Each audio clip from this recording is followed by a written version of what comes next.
Thank you, Madam. Honorable Union Minister of Ayush, Ports, Shipping and Waterways, and the Chief Guest of the day, Sri Sarbananda Sonowal ji, Honorable Minister of Labour and Employment and Environment, Forest and Climate Change, Sri Bhupender Yadav ji, Honorable Chief Minister of Haryana, Sri Manohar Khattar ji,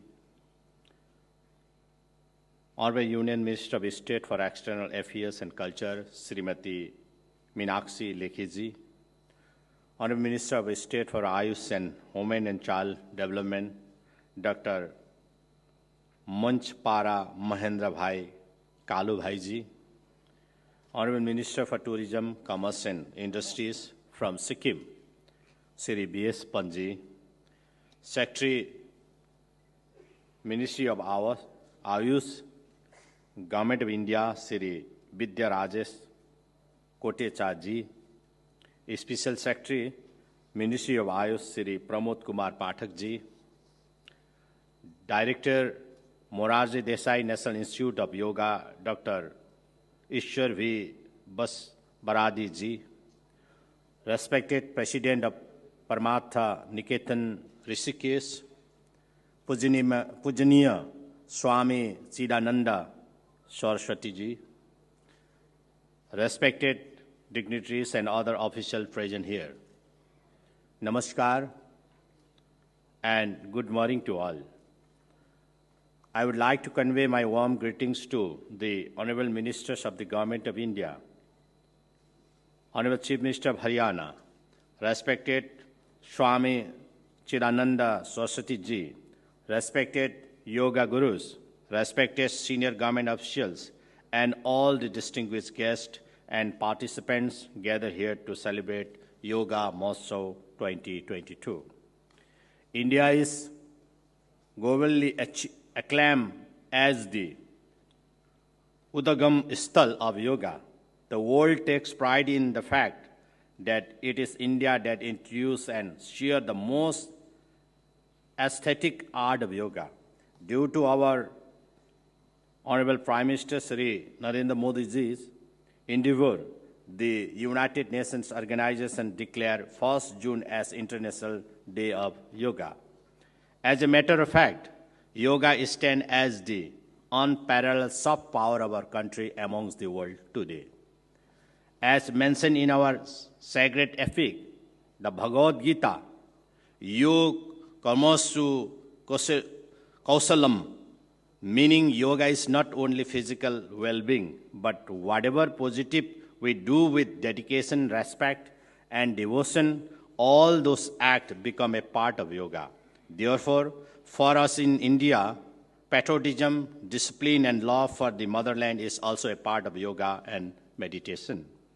I am very delighted that the Morarji Desai Institute of Yoga under the Ministry of Ayush, Government of India, has started this historic countdown to 100 days yoga, giving more emphasis to the International Day of Yoga 2022. This is a significant national milestone, and we warmly congratulate the entire team involved in reaching the goals of the 8th edition of the International Day of Yoga. This journey of yoga has come a long way under the dynamic leadership of the Honorable Prime Minister Sri Narendra Modi ji. Under his leadership, the health facilities of Ayush have spread far and wide, including our state Sikkim.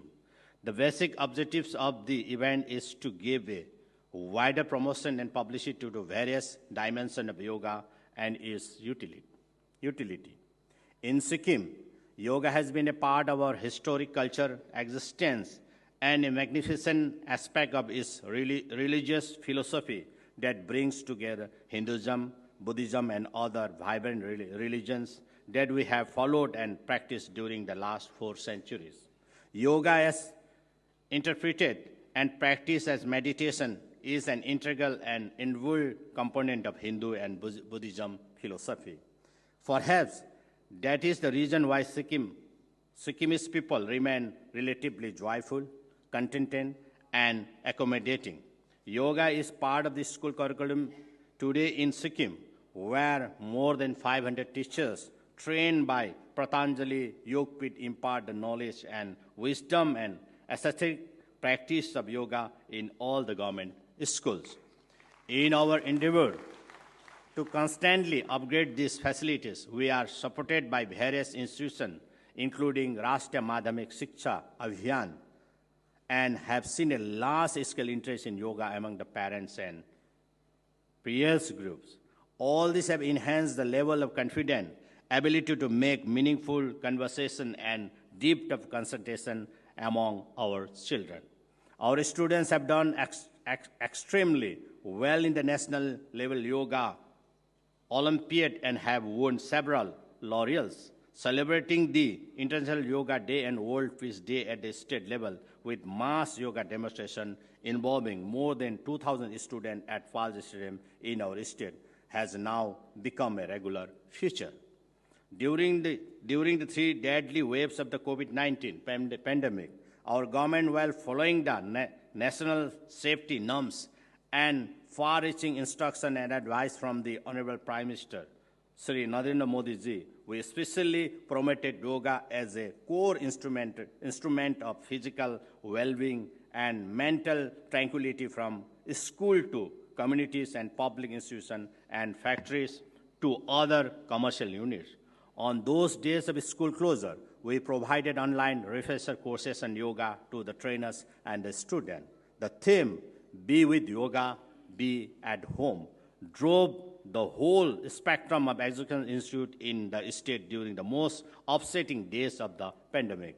Honorable Minister Sri Sarbananda Sonowal ji, let me take this rare opportunity to make the following few proposals, primarily to enhance the propagation and gravity of yoga to far-off places and to make yoga a potent instrument of tourism, people's wellness, and national well-being as it is the demand of the hour. I would also like to take the privilege of the gracious presence of the Honorable Union Minister of Environment, Forest and Climate Change, Sri Bhupender Yadav ji, while making this proposal.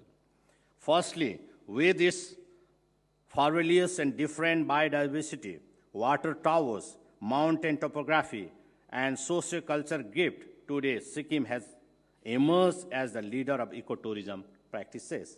It is a fast-evolving wellness destination. Each village now has organically built homestay facilities that would largely keep away the stresses and depressions that a city dweller usually undergoes.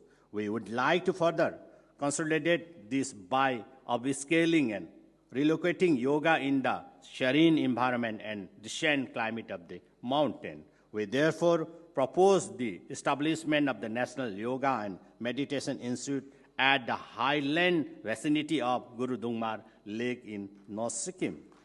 This would be a global institution that would also impart knowledge about the importance of yoga in the conservation of nature, mountain resources, and India's contribution to climate change discourses and mitigation.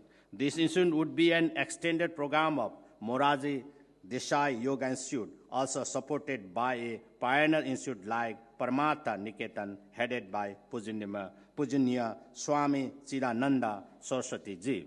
Secondly, Sikkim is also widely known for its traditional medicines and its folk curative practices based on its native and historical built organic mountain agriculture heritage. Sikkim, along with the entire Northeast region, harbors over 50% of Indian flora.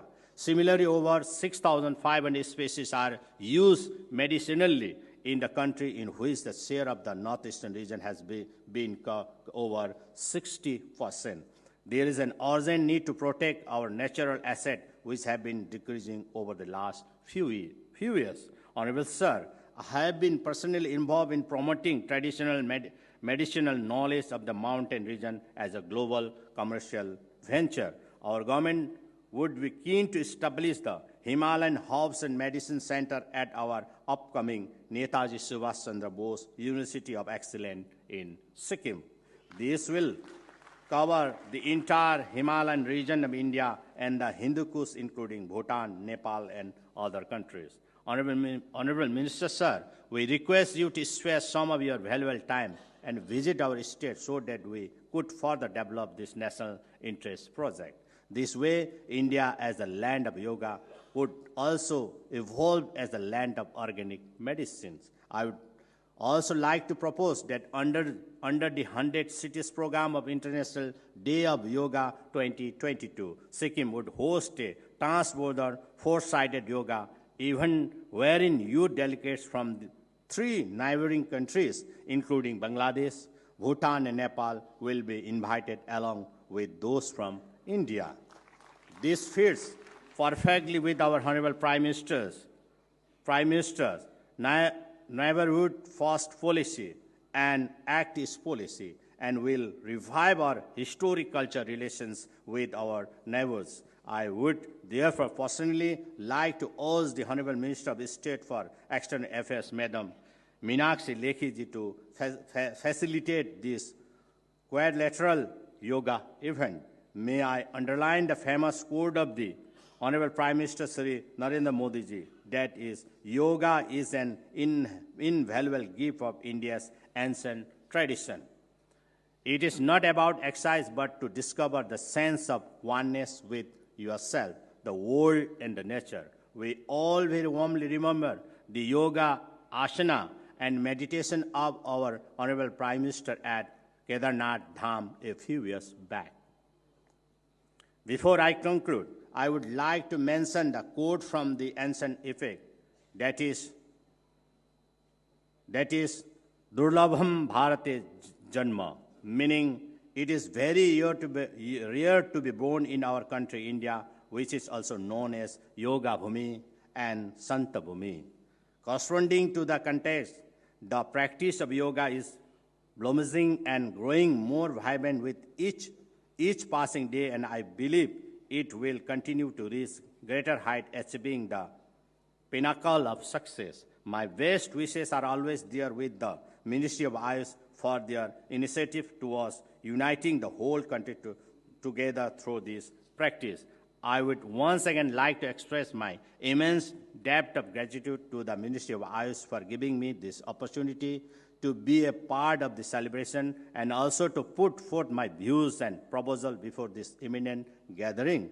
I am very delighted to be personally called over the phone by the Honorable Union Minister Sri Sonowal ji, inviting me to be a part of this historic program. As such, I would like to express my sincere gratitude to the Honorable Union Minister, Sir, for the kind concern. Last but not the least, I am very delighted to behold this momentous program, and it is my privilege to be among the prominent dignitaries present here. I extend my best wishes for the blissful journey and a grand success of this health, peace, and prosperity-oriented program. Thank you. Jai Hind, Jai Bharat.